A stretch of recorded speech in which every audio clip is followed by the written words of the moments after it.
Hello everyone. In this video, we will discuss the term symbol.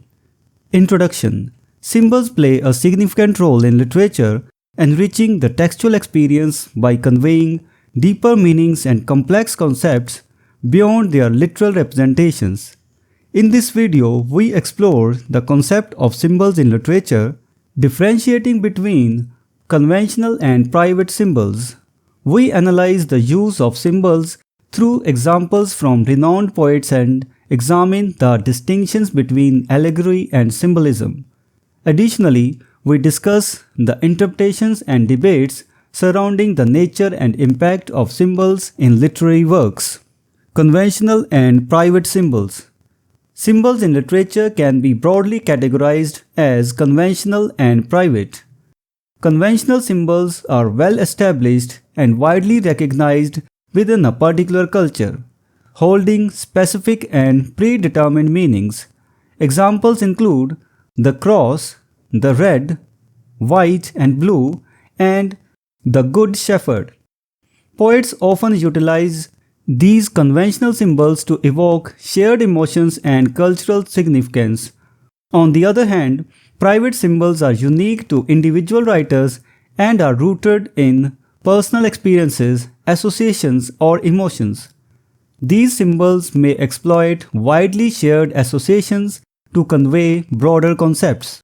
For instance, a peacock may symbolize pride and an eagle may represent heroic endeavor, based on their general cultural connotations. Private symbols often pose interpretive challenges as they can hold multiple layers of meaning specific to the poet's mind. A classic example is WilliamBlake's poem The Sick Rose, where the word rose carries more than its literal meaning, indicating deeper emotional connotations. Allegory versus symbolism.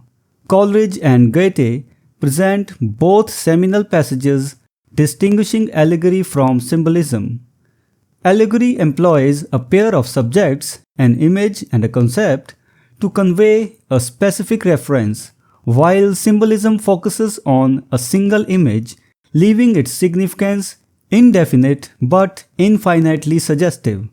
Allegory often transforms phenomena into concepts and then into images, tying them closely together, while symbolism transforms phenomena into ideas, then images, with the idea remaining infinitely active and unapproachable within the image. Interpretations and debates. Interpreting symbols in literature is both fascinating and challenging. Critics have debated the superiority of allegory over symbolism, with some arguing that symbolism's open-ended nature makes it a higher mode of expression. For instance, Paul de Man contends that allegory is less mystified about its rhetorical purpose, thereby elevating it over symbolism. However, many critics from the Romantic period have embraced symbolism as a richer and more evocative mode of expression. Conclusion. Symbols are integral to literature, adding depth, complexity, and layers of meaning to the written word. While conventional symbols draw from shared cultural associations, private symbols offer unique insights into the minds of individual writers. The debate between allegory and symbolism continues to influence how we interpret and appreciate literary works. So this was the discussion on the term symbol. We will meet in the next video and discuss some other term.